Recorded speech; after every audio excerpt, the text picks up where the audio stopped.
इसमें इस बात की तशरीह की थी कि हमारे आइन में जो लफ्ज इलेक्शन का लफ्ज इस्तेमाल हुआ है उसका मतलब क्या होता है, और वो ये तशरीह थी कि वो महज इलेक्शन डे नहीं होता, वो महज वोट कास्टिंग नहीं होती, वो महज गिनती और नताइज का मुकम्मल होना नहीं होता, वो एक पूरा प्रोसेस होता है जनाब चेयरमैन साहब। उसमें बहुत से मराहिल होते हैं, बहुत से लिंक्स, बहुत सी कड़ियां हैं। शेड्यूल के ऐलान से लेकर कागजात नामजदगी का दाखिल करना, उनकी पड़ताल, उन पर एतराजात, हतमी फहरिस्तें, कैंपेन, पोलिंग, नताइज, ये 6-7 मराहिल मजमूई तौर पर इलेक्शन जो है उसके लफ्ज का मतलब बनते हैं। इन तमाम मराहिल के दौरान जिस तरह सेनेटर अली जफर साहब बयान कर चुके हैं, जो कुछ होता रहा, कागजात के फाड़ने और छीनने के हवाले से, तजवीज और तायद कुनिंदा को अगवा करने के हवाले से, कैंपेन के दौरान छापे, एक सबसे मकबूल जमात का इंतखाबी निशान उससे छीन लेना, 8 फरवरी, 9 फरवरी, 10 फरवरी और आज तक का अमल मुझे अफसोस से कहना पड़ता है। और काबिल मुजम्मत यह बात है कि उसी तसलसल का इजरा रहा है। सारे का सारा इलेक्शन प्रोसेस जो है वो टेंटेड रहा। सिक्योरिटी के लबादे में cellular mobile service, internet service, mobile internet service बंद करना, दुनिया भर में उसकी मजम्मत हुई है। हम कहते हैं हमें इन्वेस्टमेंट चाहिए, हमें बिजनेस चाहिए, हमें मईशत की तरक्की चाहिए, हमने प्रमोट करना है अपने मुल्क को। यह पैगाम भेजते हैं हम कि अपनी मर्जी पे जब दिल चाहे इंटरनेट बंद कर दिया, जब दिल चाहे ट्विटर बंद कर दिया, जब दिल चाहे सोशल मीडिया के प्लेटफॉर्म बंद कर दिए। 5,96,000 सिक्योरिटी एहलकार जनाब चेयरमैन साहब ये मुख्तस किए गए थे इलेक्शन की सिक्योरिटी के लिए। चलें, 8 बजे से 5 बजे तो इलेक्शन का अमल था, लोग घर चले गए, हजूम घर चले गए, तो 6 बजे के बाद भी क्यों यह बंद रहा? ये बताना पड़ेगा निगरान हुकूमत को और इलेक्शन कमीशन के इसमें बदनीयती नहीं थी। साबित करना पड़ेगा इसमें बेईमानी नहीं थी, इसमें बदनीयती नहीं थी।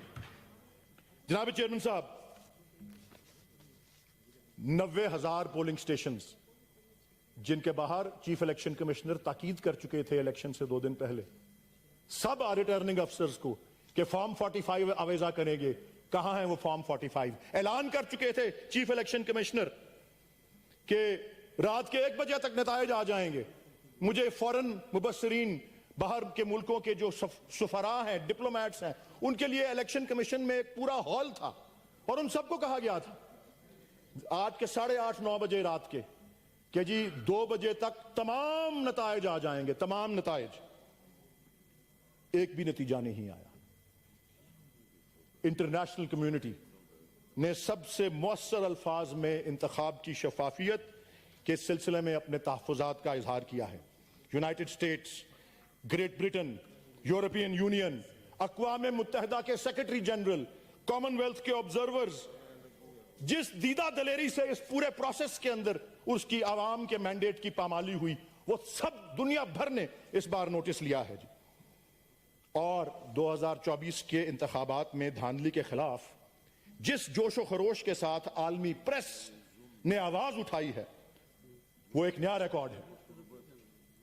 ये जरा नोट कीजिएगा जनाब चेयरमैन साहब, उन जराइद में, उन अखबारात में कौन शामिल है? इकोनॉमिस्ट है, टाइम्स है, गार्डियन है, ब्लूमबर्ग है, न्यूयॉर्क टाइम्स है, independent, France 24, financial times, BBC, CBC news, CNN, अल जजीरा टीवी। फहरिस्त बहुत लंबी हो जाएगी जनाब। कल रात फिच की जो रेटिंग एजेंसी है उसने अपने बयान में कहा कि अगर पाकिस्तान तहरीक इंसाफ को तनहा किया गया, आइसोलेट किया गया, तो उससे अवाम के अंदर अदम इत्मीनान और ज्यादा बढ़ेगा और वो बहुत ज्यादा अदम इत्मीनान का जो है बाइस बनेगा। जनाब डिप्टी चेयरमैन साहब, इलेक्शंस एक्ट 2017 का सेक्शन 13 सब सेक्शन 3 ये कहता है कि प्रोविजनल रिजल्ट रात के 2 बजे तक हर रिटर्निंग अफसर ने जारी करना है। इस मुल्क में 859 रिटर्निंग ऑफिसर्स थे। एक रिटर्निंग ऑफिसर ने भी कानून के मुताबिक नताइज का ऐलान नहीं किया। और कानून यह भी कहता है, इस ऐवान से वो कानून गुजर कर मंजूर हुआ है, ये तौहीन पार्लियामेंट के मुतरादिफ है। कानून की पामाली और उसकी खिलाफ वर्जी तो अपनी जगह है। हम घर चले जाए, अगर हम कानून बनाते हैं उस पर अमल नहीं होता, फिर आगे लिखा है कि अगले दिन सुबह 10 बजे तक आप नताइज शाया कर दें, वो भी नहीं ऐलान हुआ। 3-3, 4-4 दिन बाद जो है वो नताइज जो है वो आ रहे हैं। एक छोटा सा फ्रैक्शन जो था नताइज का वो सुबह 10 बजे तक आया।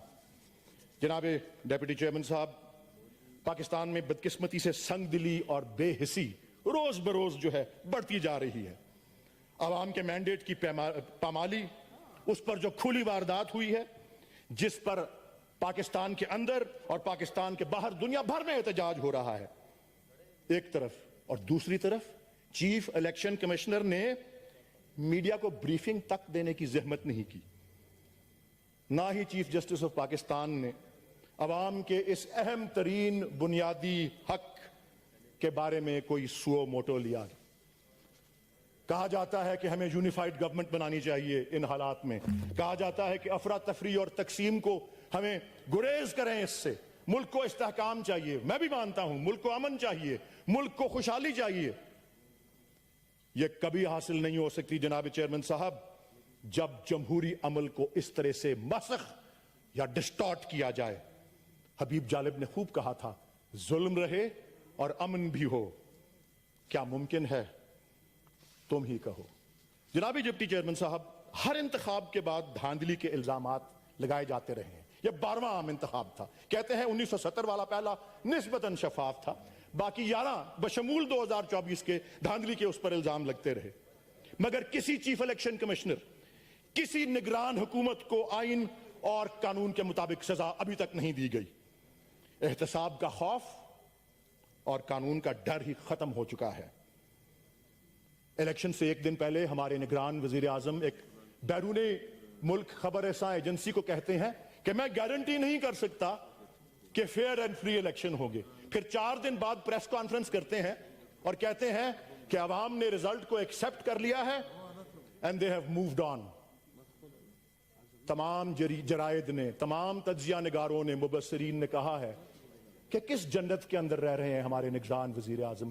क्या उनका पैमाना है फ्री और फेयर इलेक्शन का? ये जो कुछ हो चुका है और जो कुछ मेरे फाजिल कॉलीग्स कह चुके हैं, मैं तो यही तंबीह करूंगा जो कि फैज अहमद फैज मरहूम के अल्फाज में थी, और इजाजत लूंगा कि हर एक उलुल अम्र को सदा दो कि अपनी फरते अमल संभाले। उठेगा जब जमे सरफरोशां, पड़ेंगे दारो रसन के लाले, कोई ना होगा कि जो बचा ले। जजा सजा सब यहीं पे होगी, यहीं अजाब व सवाब होगा, यहीं से उठेगा शोरे महशर, यहीं पे रोजे हिसाब होगा।